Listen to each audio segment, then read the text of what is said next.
de vous souhaiter la bienvenue parmi nous en ce jour tant attendu pour la cérémonie de présentation et de dédicace du livre de M. Alassane Kodja Kitane sur l'épreuve de la dissertation et du commentaire en classe philosophique en classe de terminale.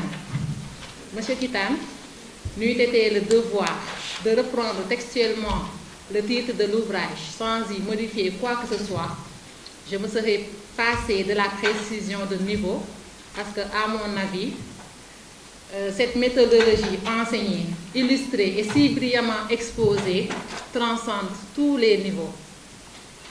Ce livre intéresse aussi bien les élèves, les étudiants que les professeurs. Le livre est en réalité motivé par trois choses. La première, c'est comme vous le dites, la méthodologie est un peu le parent pauvre de la discipline philosophique.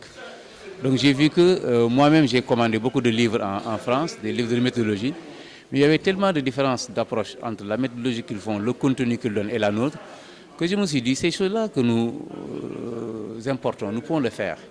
Je suis un enseignant, je suis dans les classes depuis plus de 22 ans. Donc si je ne peux pas faire une méthodologie que les élèves pourraient utiliser pour avoir le bac, ça veut dire que donc j'aurais échoué en partie à ma mission. Donc voilà la première chose pour laquelle j'ai fait ce livre-là. Deuxième chose, il faut bien voir le livre, ce n'est pas seulement de la méthodologie, c'est également des contenus. Le programme de philosophie est divisé en 4 parties. J'ai pris pour chaque partie un certain nombre de sujets, aussi bien en commentaire qu'en dissertation, et je les ai traités. Il y a des sujets qui sont traités intégralement, d'autres qui sont tout juste schématisés, pour demander à l'élève maintenant d'aller au-delà du schéma et de faire des développements pour à la fois acquérir la méthodologie et acquérir des connaissances et les mettre à l'épreuve.